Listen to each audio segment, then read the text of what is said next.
Sword of Honour by Evelyn Waugh. Chapter 3. Apthorpe Furibundus. Orders were to report back at Kut Alimara by 1800 hours on the 15th of February. Guy travelled through the familiar drab landscape. The frost was over and the countryside sodden and dripping. He drove through the darkling streets of South Sand, where blinds were going down in the lightless windows. This was no homecoming. He was a stray cat, slinking back mauled from the rooftops to a dark corner among the dustbins where he could lick his wounds. South Sand was a place of solace. Hotel and yacht club would shelter him, he thought. Giuseppe Pellecci would feed him and flatter him. Mr. Goodall raise him. Mist from the sea and the melting snow would hide him. The spell of Apthorpe would bind him and gently bear him away to the far gardens of fantasy. In his melancholy, Guy had taken no account of the Richie Hook 7-day plan.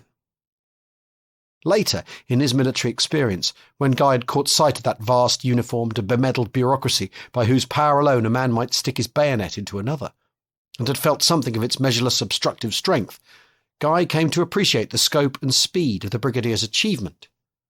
Now he innocently supposed that someone of the Brigadier's eminence merely said what he wanted, gave his orders, and the thing was done.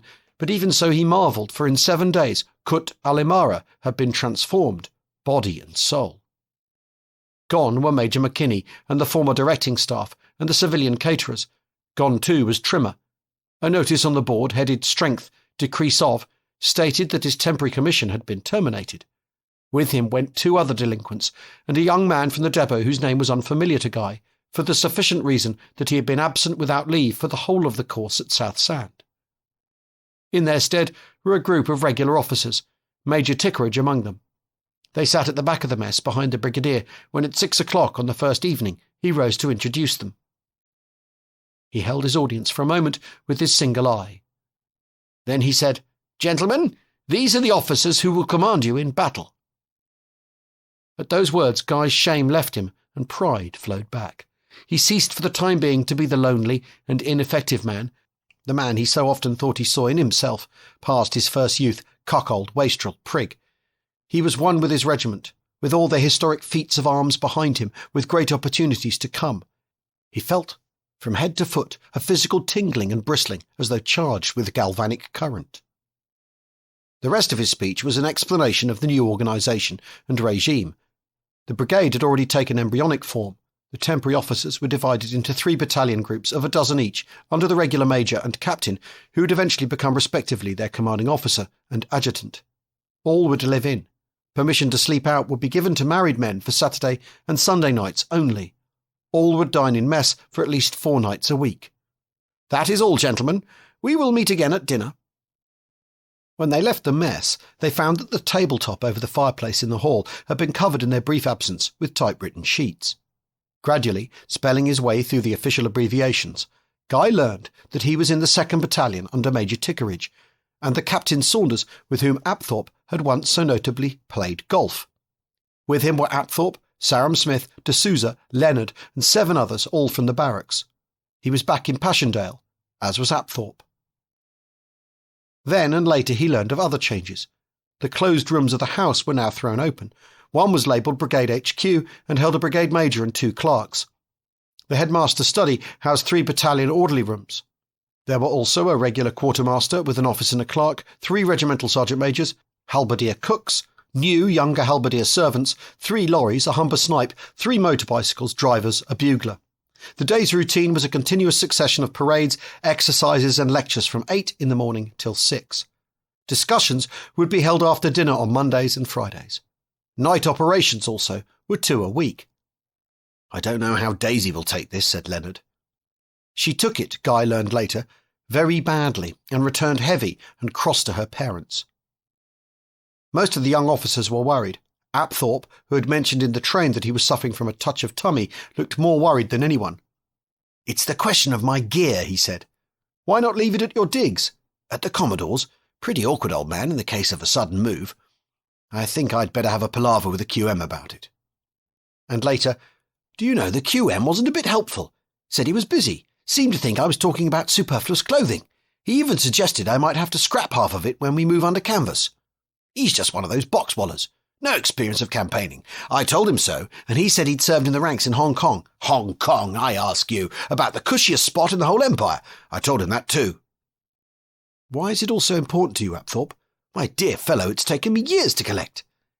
Yes, but what's in it? That, old man, is not an easy question to answer in one word.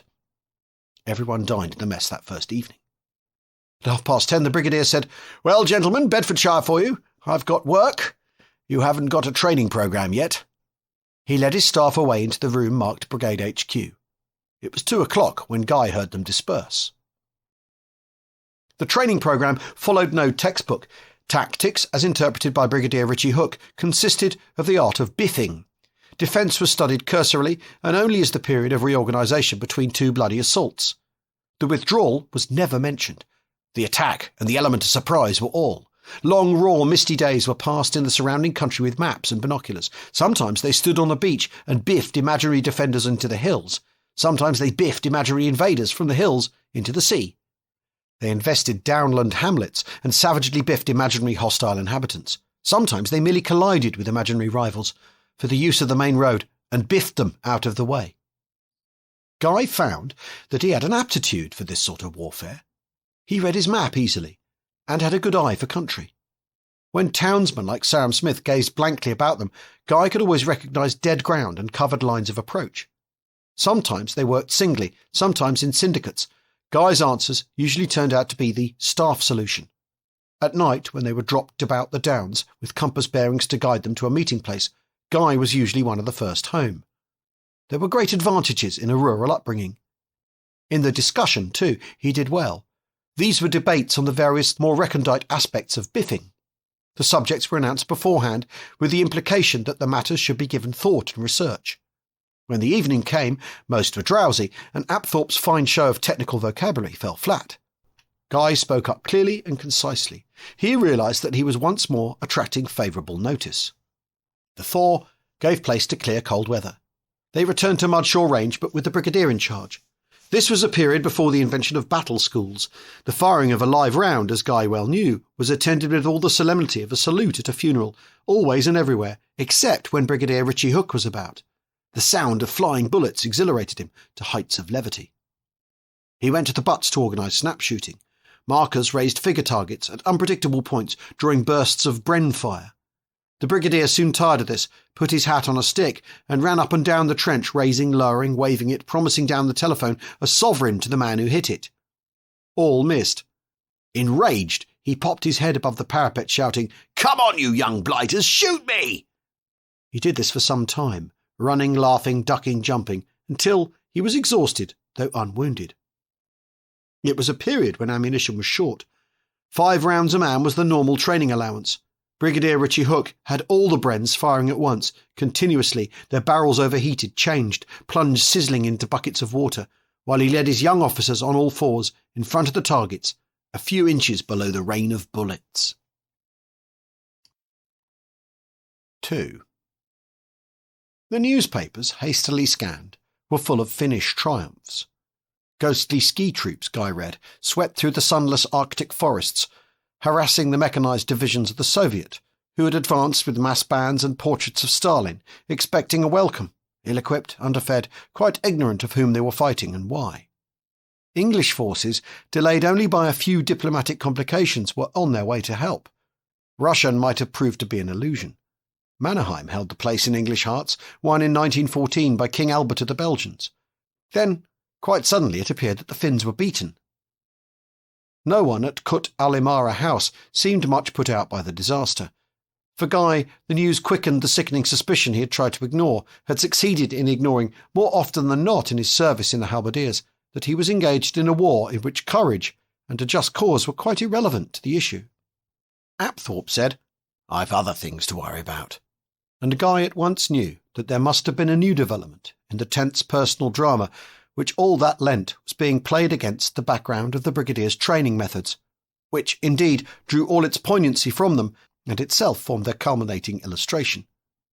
The adventure had begun on the first Sunday of the new regime. The schoolrooms were almost deserted that afternoon. Everyone was either upstairs asleep or else in the town. Guy was reading his weekly papers in the hall when he saw through the plate glass window a taxi drive up and Apthorpe emerge carrying, with the help of the driver, a large square object, which they placed in the porch. Guy went out to offer his help. "That's all right, thank you," said Apthorpe rather stiffly. "I'm just shifting some of my gear." "Where do you want to put it?" "I don't quite know yet. I shall manage quite well, thank you." Guy returned to the hall and stood in the window gazing idly out. It was getting too dark to read comfortably, and the man had not yet appeared to put up the blackout screens. Presently he saw Apthorpe emerge from the front door into the twilight and begin furtively burrowing about in the shrubbery. He watched fascinated until some 10 minutes later he saw him return. The front porch opened directly into the hall. Apthorpe entered backwards, dragging his piece of gear. "Are you sure I can't help?" "Quite sure, thank you." There was a large cupboard under the stairs. Into this Apthorpe with difficulty shoved his burden. He removed his gloves and coat and cap and came with an air of unconcern to the fire, saying, "The Commodore sent you his compliments. Says he misses us at the club." "Have you been there?" "Not exactly. I just dropped in on the old man to fetch something." "That piece of gear?" "Well, yes, as a matter of fact." "Is it something very private, Apthorpe?" "Something of no general interest, old man. None at all." At that moment the duty servant came in to fix the blackout. Apthorpe said, "Smethers?" "Sir?" "Your name is Smethers, isn't it?" "No, sir, Crock." "Well, never mind. What I want to ask you is about the offices, the back parts of the house." "Sir?" "I need some sort of little shed or storehouse. A gardener's hut would do, or wash-house, dairy, anything of that kind. Is there such a place?" "Was you just wanting it for the moment, sir?" No, for as long as we're here." "Couldn't say, I'm sure, sir. That's for the QM. "Yes, I was only wondering." And when the man had gone, "Stupid fellow, that. I always thought he was called Smethers." Guy turned back to his weekly papers. Apthorpe sat opposite him, gazing at his boots. Once he got up, walked to the cupboard, peered in, shut it, and returned to his chair. "I can keep it there, I suppose, but I can't possibly use it there, can I?" "Can't you?" "Well, how can I?" There was a pause during which Guy read an article about the inviolability of the Mikkeli marshes. These were the brave days before the fall of Finland. Then Apthorpe said, "I thought I could find a place for it in the shrubbery, but it's all much more open than I realised." Guy said nothing and turned a page of the tablet. It was clear that Apthorpe was longing to divulge his secret and would shortly do so. "It's no good going to the QM. He wouldn't understand. It's not exactly an easy thing to explain to anyone." Then, after another pause, he said, "Well, if you must know, it's my thunderbox." This was far above Guy's hopes. His mind had been running on food, medicine, firearms. At the very best, he had hoped for something exotic in footwear. "May I see it?" he asked reverently. "I don't see why not," said Apthorpe. "As a matter of fact, I think it will interest you. It's pretty neat, a type they don't make any more. Too expensive, I suppose." He went to the cupboard and dragged out the treasure, a brass-bound oak cube. "It's a beautiful piece of work, really." He opened it, showing a mechanism of heavy cast brass and patterned earthenware of solid Edwardian workmanship. On the inside of the lid was a plaque bearing the embossed title of Connolly's Chemical Closet. "What do you think of it?" said Apthorpe. Guy was not sure of the proper terms in which to praise such an exhibit. "It's clearly been very well looked after," said Guy. It seemed he had said the right thing. "I got it from a High Court judge the year they put drains into the government buildings at Karonga. Gave him £5 for it. I doubt if you could find one for 20 today. There's not the craftsmanship anymore." "You must be very proud of it." "I am. But I don't quite see why you need it here. Don't you, old man? Don't you?" A curiously solemn and fatuous expression replaced the innocent light of ownership that had until now beamed from Apthorpe. "Have you ever heard of a rather unpleasant complaint called clap, Crouchback?" Guy was dumbfounded. "I say, what a beastly thing. I am sorry. I had no idea. I suppose you picked it up the other night in London when you were tight. But are you having it properly seen to? Oughtn't you to go sick?" No. I haven't got it." "Then who has?" "Sarum Smith, for one." "How do you know?" "I don't know. I simply chose Sarum Smith as an example. He's just the sort of young idiot who would. Any of them might. I don't intend to take any risks." He shut his box and pushed it away under the stairs. The effort seemed to rile him. "What's more, old man," he said, "I don't much like the way you spoke to me just now, accusing me of having clap. It's a pretty serious thing, you know." "I'm sorry, it was rather a natural mistake in the circumstances." "Not natural to me, old man. And I don't quite know what you mean by circumstances." "I never get tight. I should have thought you would have noticed that. Merry perhaps on occasions, but never tight. It's a thing I keep clear of. I've seen far too much of it. Apthorpe was up at first light next day exploring the outbuildings, and before breakfast had discovered an empty shed where the school, perhaps, had kept bats and pads. There, with the help of Halberdier Croc, he installed his chemical closet, and thither for several tranquil days he resorted for his comfort. It was 2 days after the fall of Finland that his troubles began. Back from biffing about the downs, and after a late lunch and inclined for half an hour's rest, Guy was disturbed by Apthorpe. He wore a face of doom. "Crouchback, a word with you." "Well?" "In private, if you don't mind." "I do mind. What is it?" Apthorpe looked round the anteroom. Everyone seemed occupied. "You've been using my thunderbox." "No, I haven't." "Someone has." "Well, it isn't me." "No one else knows of it." "How about Halberdier Croc?" "He wouldn't dare." "Nor would I, my dear fellow." "Is that your last word?" "Yes." "Very well. But in future, I shall keep a lookout." "Yes, I should." "It's a serious matter, you know. It almost amounts to pilfering. The chemical is far from cheap." "How much a go?" "It isn't the money, it's the principle." "And the risk of infection?" "Exactly."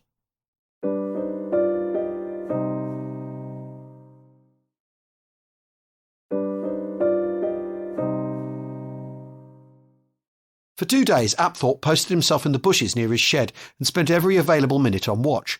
On the 3rd day, he drew Guy aside and said, "Crouchback, I owe you an apology. It isn't you who's been using my thunderbox." "I knew that." "Yes, but you must admit the circumstances were very suspicious. Anyway, I've found out who it is, and it's most disturbing." "Not Sarum Smith?" "No. Much more disturbing than that. It's the Brigadier." "Do you think he's got clap?" "No, most unlikely. Far too much a man of the world. But the question arises, what action ought I to take?" "None." "It's a matter of principle. As my superior officer, he has no more right to use my thunderbox than to wear my boots." "Well, I'd lend him my boots if he wanted them." "Perhaps, but then, if you'll forgive my saying so, you're not very particular about your boots, are you, old man? Anyway, you think it my duty to submit without protest?" "I think you'll make a tremendous ass of yourself if you don't." "I shall have to think about it.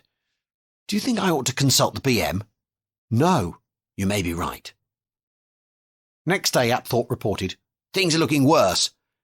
It showed how much the thunderbox had occupied Guy's thoughts that he at once knew what Apthorpe meant. "More intruders?" "No, not that. But this morning, as I was coming out, I met the Brigadier going in. He gave me a very odd look. You may have noticed he has a rather disagreeable stare on occasions." "His look seemed to suggest that I had no business there." "He's a man of action," said Guy. "You won't have to wait long to know what he thinks about it." All day Apthorpe was distracted. He answered haphazardly when asked an opinion on tactics. His solutions of the problems set them were wild. It was a particularly cold day. At every pause in the routine he kept vigil by the hut. He missed tea and did not return until 10 minutes before the evening lecture. He was red-nosed and blue-cheeked. "You'll make yourself ill if this goes on," said Guy. "It can't go on. The worst has happened already." "What?" "Come and see. I wouldn't have believed it if I hadn't seen it with my own eyes." They went out into the gloom. "Just 5 minutes ago I'd been on watch since tea and was getting infernally cold, so I started walking about, and the Brigadier came right past me. I saluted. He said nothing. Then he did this thing right under my very eyes. Then he came past me again and I saluted and he positively grinned. I tell you, Crouchback, it was devilish." They had reached the hut.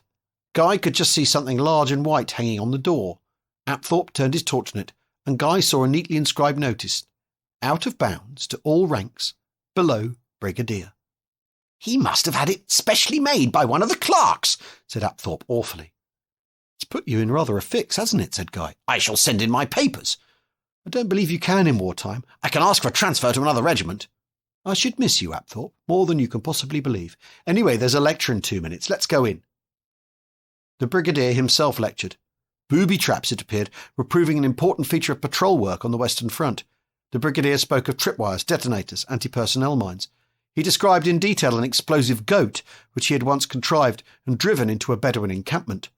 Seldom had he been more exuberant.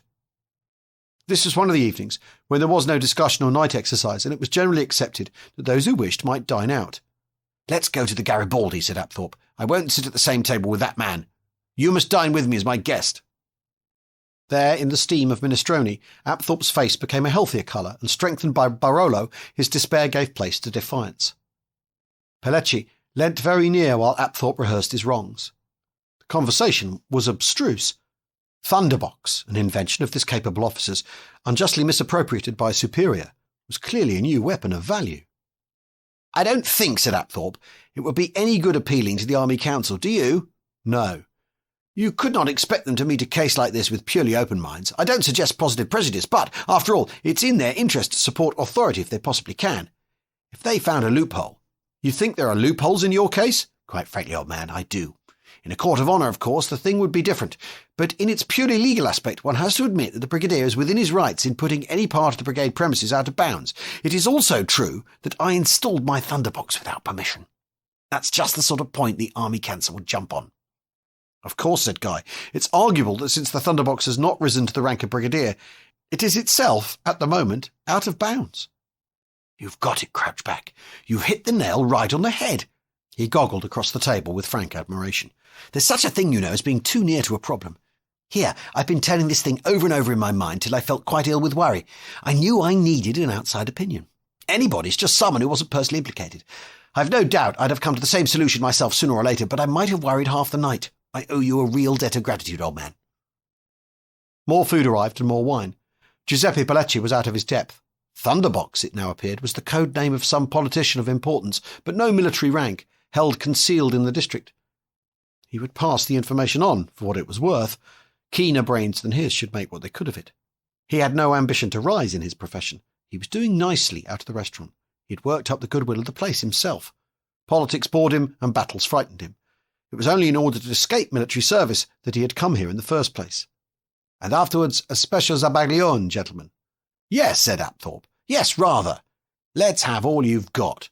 And to Guy, you must understand that this is my dinner." So Guy had understood from the first. This reminder, Guy thought, was perhaps a clumsy expression of gratitude. It was, in fact, a sly appeal for further services. "I think we've cleared up the whole legal aspect very neatly," Apthorpe continued. "But there's now the question of action. How are we going to get the thunderbox out?" "The way you got it in, I suppose." "Not so easy, old man. There's wheels within wheels. Halberdier Croc and I carried it there. How can we carry it away without going out of bounds? One can't order a man to perform an unlawful action. You must remember that. Besides, I shouldn't really care to ask him. He was distinctly uncooperative about the whole undertaking." "Couldn't you lasso it from the door?" "Pretty ticklish, old man. Besides, my lariat is with the rest of my gear at the Commodore's." "Couldn't you draw it out with a magnet?" "I say, are you trying to be funny, Crouchback?" "It's just a suggestion." "Not a very practical one, if you don't mind my saying so. No, someone must go in and get it." "Out of bounds?" "Someone who doesn't know, or at least who the Brigadier doesn't know knows, that the hut is out of bounds. If he was caught, he could always plead that he didn't see the notice in the dark." "You mean me?" "Well, you're more or less the obvious person, aren't you, old man?" "All right," said Guy, "I don't mind." "Good for you," said Apthorpe, greatly relieved. They finished their dinner. Apthorpe grumbled about the bill, but he paid it. They returned to Kut Alimara. There was no one about. Apthorpe kept Carve, and Guy, without much difficulty, dragged the object into the open. "Where to now?" "That's the question. Where do you think will be the best place?" "The latrines?" "Really, old man, this is scarcely the time or place for humour." "I was only thinking of Chesterton's observation, where is the best place to hide a leaf? In a tree." "I don't get you, old man. It would be jolly awkward up a tree from every point of view." "Well, let's not take it far. It's bloody heavy." "There's a potting shed I found when I was making my recce." They took it there, 50 yards away. It was less commodious than the hut, but Apthorpe said it would do. As they were returning from their adventure, he paused in the path and said with unusual warmth, "I shan't forget this evening's work, Crouchback. Thank you very much." "And thank you for dinner." "That wop did pile it on, didn't he?" After a few more steps, Apthorpe said, "Look here, old man, if you care to use the thunderbox too, it's all right with me." It was a moment of heightened emotion, an historic moment, had Guy recognised it, when in their complicated relationship Apthorpe came nearest to love and trust. It passed, as such moments do between Englishmen. "It's very good of you, but I'm quite content as I am." "Sure?" "Yes."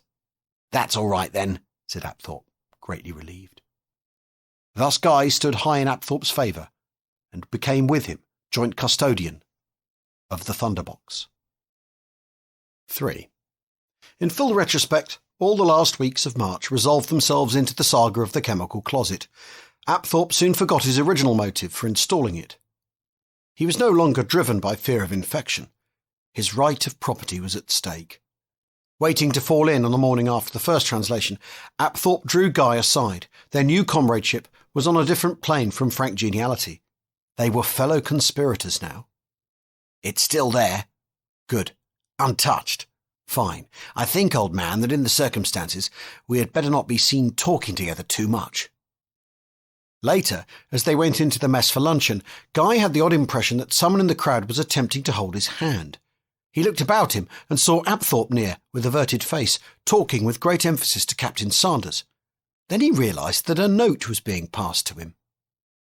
Apthorpe made for a place at table as far as possible from his. Guy opened the screw of paper and read, "The notice has been taken down from the hut. Unconditional surrender?" Not until tea time did Apthorpe consider it safe to speak. "I don't think we've any more to worry about. The brig has given us best." Doesn't sound like him. "Oh, he's unscrupulous enough for anything. I know that. But he has his dignity to consider." Guy did not wish to upset Apthorpe's new, gleeful mood, but he doubted whether these adversaries had an identical sense of dignity. Next day it was apparent that they had not. Apthorpe arrived for parade. Under the new regime there was half an hour's drill and physical training every morning, with a face of horror. He fell in next to Guy. Again, there was an odd interfumbling of fingers, and Guy found himself holding a message. He read it at the first stand easy, while Apthorpe turned ostentatiously away.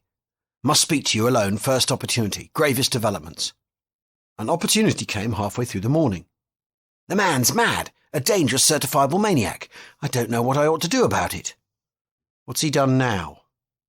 "He came within an inch of killing me, that's all. If I hadn't been wearing my steel helmet, I shouldn't be here to tell you. He caught me with a bloody great flower pot, full of earth, and a dead geranium, square on the top of my head. That's what he did this morning." "He threw it at you? It was on top of the potting shed door. Why were you wearing your tin hat?" "Instinct, old man. Self-preservation."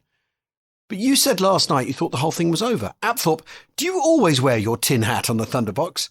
"All this is irrelevant. The point is that this man simply isn't responsible. It's a very serious matter for someone in his position, and ours. A time may come when he holds our lives in his hands. What ought I to do?" "Move the box again." "And not report the matter?" "Well, there's your dignity to consider." "You mean there are people who might think it funny?" "Awfully funny." "Damn," said Apthorpe. "I hadn't considered that side of the question." "I wish you'd tell me the truth about the tin hat." "Well, if you must know, I have been wearing it lately. I suppose it really boils down to homesickness, old man. The helmet has rather the feel of a solar toupee, if you see what I mean. It makes the thunderbox more homely." "You don't start out wearing it?" "No, under my arm. "And when you do put it on, before or after lowering the costume? I must know." "On the threshold, as it happens. Very luckily for me this morning. But you know, really, old man, I don't quite get you. Why all the interest?" "I must visualise the scene, Apthorpe. When we are old men, memories of things like this will be our chief comfort." "Crouchback, there are times when you talk almost as though you found it funny." "Please don't think that, Apthorpe. I beg you. Think anything but that."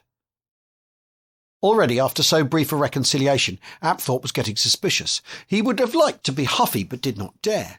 He was pitted against a ruthless and resourceful enemy, and must hold fast to Guy, or go down. "Well, what is our next move?" he asked. That night they crept out to the potting shed, and Apthorpe in silence showed with his torch the broken shards, the scattered mould, and the dead geranium of that morning's great fright.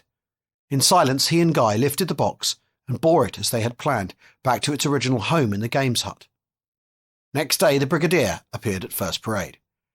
"ATM 24, as no doubt you all know, recommends the use of games for training and observation and fieldcraft. This morning, gentlemen, you will play such a game. Somewhere about these grounds has been concealed an antiquated field latrine, no doubt left here as valueless by the former occupants of the camp. It looks like a plain, square box. Work singly. The first officer to find it will report to me. Fall out." "His effrontery staggers me," said Apthorpe. "Crouch back, guard the shed. I will draw off the hunt." New strength had come to Apthorpe. He was master of the moment. He strode off purposefully towards the area of coal bunkers and petrol dump, and, sure enough, the Brigadier was soon seen to follow behind him. Guy made deviously for the games hut and sauntered near it. Twice other seekers approached, and Guy said, "I've just looked in there, nothing to see."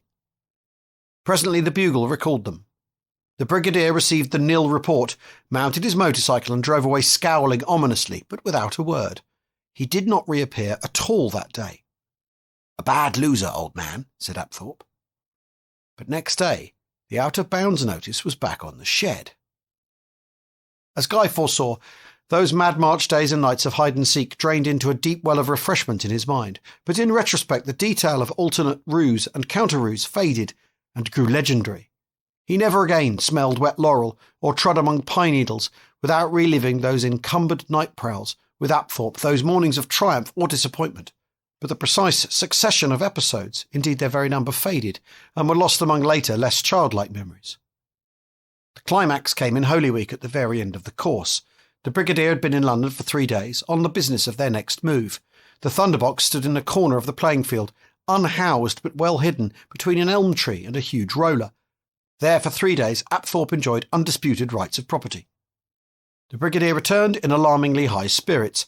He had bought some trick glasses at a toy shop which, when raised, spilled their contents down the drinker's chin, and these he secretly distributed round the table before dinner. After dinner there was a long session of housey-housey. When he had called the last house, he said, "Gentlemen, everyone except the BM and I goes on leave tomorrow. We meet under canvas in the lowlands of Scotland, where you will have ample space to put into practice the lessons you have learned here. Details of the move will be posted as soon as the BM has sweated them out. You will particularly notice that officers' baggage and equipment is defined by a scale laid down at the Warhouse. Those limits will be strictly observed. I think that's all, isn't it, BM? Oh, no, one other thing. You're all improperly dressed. You've been promoted as from this morning. Get those second pips up before leaving camp." That night there was singing in the dormitories. "This time tomorrow I shall be far from this academy." Leonard improvised. "No more toots and no more drill. No night ops to cause a chill." "I say," said Guy to Apthorpe, "that scale of equipment won't allow for your gear." "I know, old man, it's very worrying." "And the thunderbox?" "I shall find a place for it, somewhere quite safe. A crypt, a vault, somewhere like that, where I shall know it's waiting for me until the end of the war. No more swamps through which to creep, no more lectures to make me sleep." The cheerful voices reached the room marked Brigade HQ, where the brigadier was at work with his brigade major. "That reminds me," he said, "I've some unfinished business to attend to outside." Next morning, as soon as the sun touched the unshaded window of Passchendaele, Apthorpe was up, jabbing his shoulder straps with a pair of nail scissors. Then he tricked himself out as a lieutenant. He nothing common did or mean on their morning of departure. His last act before leaving the dormitory was a friendly one.